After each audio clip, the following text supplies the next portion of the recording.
मामा एक विचार होता मला. विचारा की. आता आपण सोशल मीडियावर रील्स टाकतो, हो, युट्यूब इंस्टाला युट्यूब कसेही टाकतो आपण, हा.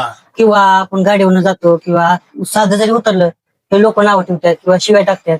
म्हणजे ते आपण काय करावं लागेल त्याला? त्याला आपण काहीच करू शकत नाही त्या लोकांचं, कारण की म्हणजे त्यांची मानसिकता असते. बरं. आणि एखादा आपला बघणारा व्ह्युअर असतो ना, तो एखादा त्या दिवशी रागात आहे, त्याची त्या दिवशीची मानसिक परिस्थिती काय आहे त्याच्यावर अवलंबून असते सगळं. आणि सोशल मीडिया म्हणजे जत्रा आहे, जत्रा. जत्रा जत्रेत कसे हौसने आलेले असतात, हा. 900 नवस फेडायला आलेले असतात, हा, बरोबर. 900 काय भेटतं का बघायला आलेले असतात. तर हौशा 900 गवशापेक्षा एक अजून एक वेगळ्या प्रकारची लोक आहेत की हा. त्यांना काय ना गोंधळच घालायचा असतोय. आता तू किती देवाचं टाक, तुला ती देवाचं टाकली तरी त्याच्यावरती तुला काहीतरी बॅड कमेंट करणार.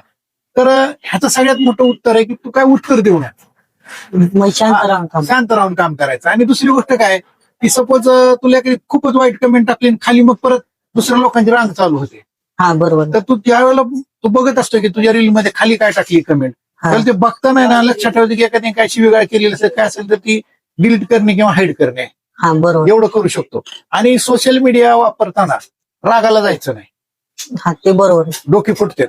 हा कुठं- आणि उत्तर द्यायचं नाही. तू उत्तर दिलं रागाला गेला तर ते तुला त्रासदायक, त्या टाकणाऱ्याला त्रासदायक. नाही कसं तू त्याला भांडणार किंवा तो तुला भांडणार, हा. भांडायचं नाही, दोघात राग निर्माण होतो. राग निर्माण करायचा नाही, कधीच करायचं नाही.